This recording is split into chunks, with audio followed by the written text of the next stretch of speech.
Assalamualaikum warahmatullahi wabarakatuh. Perkenalkan, nama saya Anita Surya Mulyanti.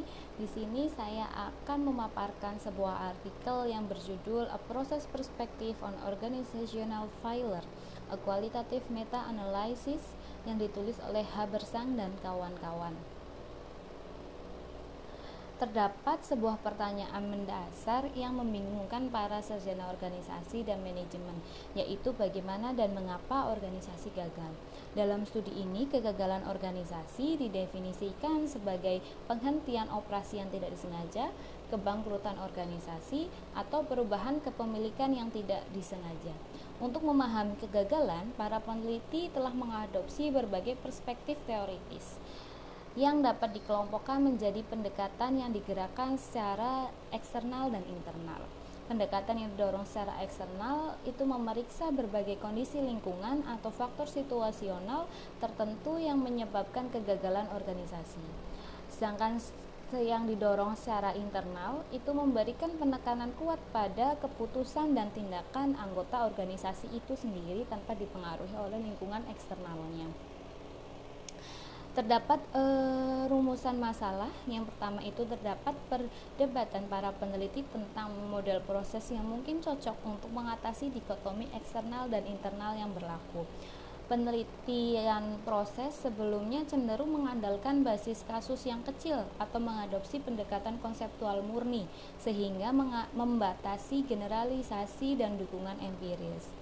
Yang ketiga, tidak ada mekanisme yang mendasari proses yang membawa atau mencegah perubahan dalam menjelaskan proses kegagalan. Terdapat beberapa teori yang dilihat dari eksternalnya dan dari internalnya. Teori yang dari eksternalnya itu ada 4 teori, sedangkan yang internalnya itu ada 5 teori. Teman-teman bisa baca di sini apa saja teori yang digunakan. Nah, penelitian ini kan menggunakan qualitative meta-analysis. Apa sih itu?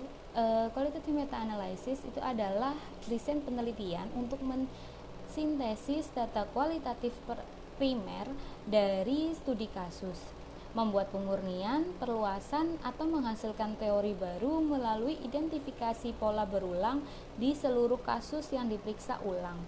Adapun alasan mengapa peneliti memilih menggunakan qualitative meta-analysis.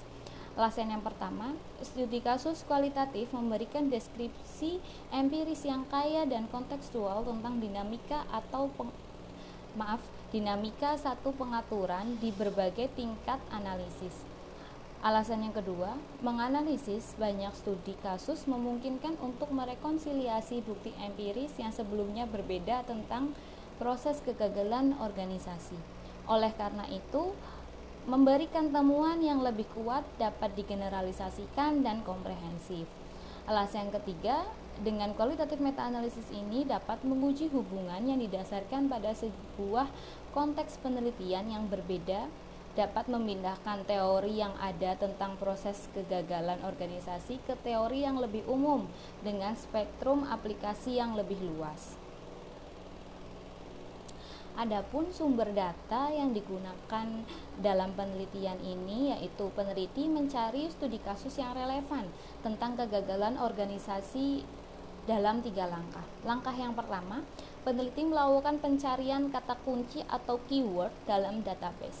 Peneliti mencari keyword pada Easy Web of Knowledge, Case Center, dan Harvard Business School. Kata kunci yang dicari oleh peneliti itu apa sih? Itu ada organizational failure, corporate failure, organizational downfall, dan sebagainya.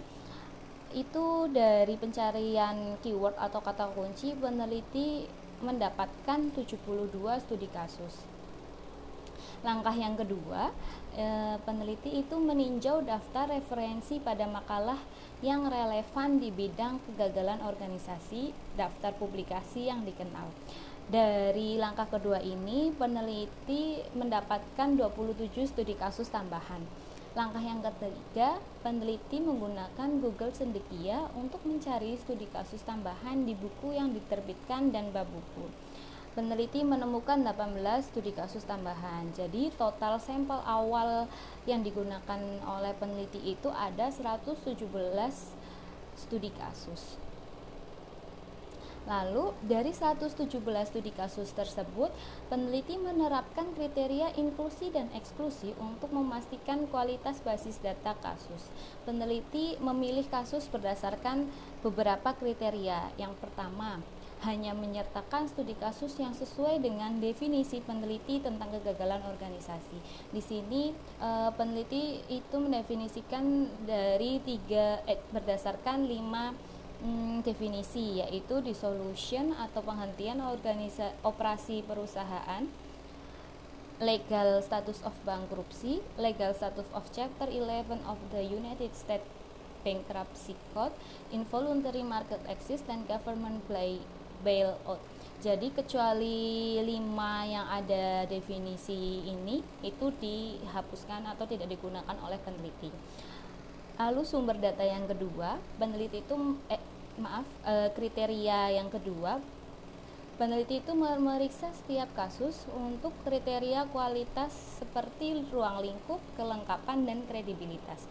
Jadi secara total terdapat 43 studi kasus yang dipublikasikan tentang kegagalan organisasi. Hal ini mencerminkan ukuran perusahaan yang berbeda dan mewakili berbagai industri, dan mereka berada di pengaturan negara yang beragam. Untuk data analisisnya, peneliti mengikuti abductive reasoning. Proses penelitian yang berorientasi abduktif itu menggabungkan langkah-langkah induktif dan deduktif. Mengembangkan teori baru melalui abduktif berarti memperhatikan teori yang ada tentang kegagalan organisasi sebagai lensa potensial untuk menafsirkan data. Untuk analisis data lebih lanjut, peneliti menggunakan program perangkat lunak Atlas.ti. Terdapat 7 langkah analisis data. Yang pertama itu mengembangkan skema pengkodean deduktif dengan memilih teori yang dominan, yaitu teori yang dominan yang telah tadi di awal kita lihat bersama. Yang kedua itu adalah melakukan analisis dengan mengkode line by line manner. Peneliti memecah, memeriksa, membandingkan, membuat konsep, dan mengkategorikan data. Langkah yang ketiga itu menggunakan pengkodean aksial untuk menghasilkan kategori di antara first order concept. Langkah yang selanjutnya dalam menganalisis hubungan antar kode, peneliti membedakan antara hubungan searah dan hubungan timbal balik. Langkah yang kelima, peneliti memetakan setiap kasus kegagalan organisasi secara visual sebagai model proses yang rinci. Langkah yang keenam, peneliti melakukan analisis lintas kasus untuk mengidentifikasi tema pemersatu untuk mengembangkan archetype proses yang lebih dapat digeneralisasikan. Jadi di sini peneliti menemukan 4 kelompok archetype, yaitu imperialis, laggard, villain, dan politicized. Peneliti memeriksa mekanisme yang mendasari proses kegagalan dari keempat kelompok archetype tersebut. Selanjutnya di sini teman-teman bisa melihat terdapat tabel yang menunjukkan hasil frekuensi dan kepadatan kode dominan yang mencerminkan tema inti dari setiap kelompok kasus. Jadi yang di bold itu adalah kode dominan yang mencerminkan tema inti dari setiap kelompok kasus. Lalu peneliti melakukan validitas datanya dengan 5 upaya. Yang pertama itu menggunakan beberapa studi kasus dan memberikan alasan pemilihan kasus untuk menetapkan validitas eksternal. Memastikan bahwa setiap kasus sesuai dengan pertanyaan penelitian. Yang kedua, meminimalkan idiosinkresis peneliti menggunakan database yang dibantu dengan komputer, yaitu Atlas.ti yang menyimpan semua pengkodean dan keputusan selama analisis. Dan peneliti mengumpulkan ulang bagaimana mereka melakukan analisis kasusnya. Yang ketiga, menguji komprehensibilitas intersubjektif dalam tim peneliti juga menggunakan Atlas.ti. Upaya yang keempat itu menggunakan berbagai bentuk triangulasi untuk memeriksa dan meningkatkan validitas penelitian. Upaya yang terakhir untuk meningkatkan validitas penelitian, peneliti menggunakan debriefing dan memanfaatkan berbagai peluang untuk menerima umpan balik tentang temuan awal pada berbagai tahap studi dari para ahli di lapangan. Di sini sebelah kiri itu teman-teman bisa melihat itu adalah contoh gambar dari hasil analisis peneliti mengenai struktur konsep yang dikembangkan pada archetype. Di sini saya yang memaparkan satu archetype, yaitu imperialist archetype. Nanti di jurnal atau di artikel teman-teman bisa melihat gambar yang serupa tapi untuk archetype yang berbeda. Di sini dijelaskan itu sebelah kiri itu ada first order konsepnya, yang tengah itu ada second order konsepnya. Nanti teman-teman bisa membaca. Nah, dari gambar yang tadi, peneliti itu kemudian merumuskan ide inti dari setiap archetype agar lebih mudah dipahami dan dibaca oleh pembaca. Itu di sini saya paparkan 4 gambar archetype dari archetype yang dikelompokkan.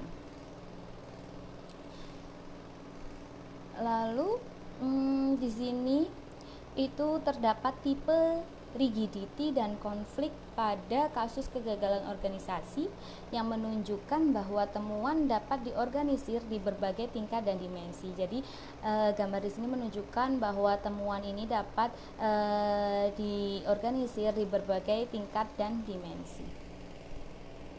Adapun kelebihan dari penelitian ini yaitu dapat memajukan literatur tentang proses kegagalan organisasi dengan perpindahan dari model proses tunggal ke 4 pola dasar archetype proses yang lebih berbeda. Jadi tadinya hanya terdapat satu atau model proses tunggal, sekarang itu peneliti itu menemukan 4 archetype proses yang lebih berbeda. Lalu kelebihan yang kedua, peneliti dapat menunjukkan bagaimana interaksi kekakuan atau rigidity dan mekanisme konflik dari waktu ke waktu yang menyebabkan kegagalan organisasi. Adapun kekurangan dan saran dari penelitian ini, kekurangannya yaitu adanya sampel yang terbatas, sehingga disarankan penelitian selanjutnya dapat menggunakan sampel dengan menargetkan negara, industri, atau jenis perusahaan yang tidak terwakili dengan baik dalam sampel penelitian ini. Kekurangan yang kedua, penelitian ini hanya menggunakan sumber studi kasus yang dipublikasikan. Jadi penelitian selanjutnya itu bisa mencari sumber yang berbeda, kemungkinan besar di luar outlet publikasi studi kasus yang telah digunakan oleh peneliti. Cukup sekian presentasi dari saya, kurang lebihnya mohon maaf. Wassalamualaikum warahmatullahi wabarakatuh.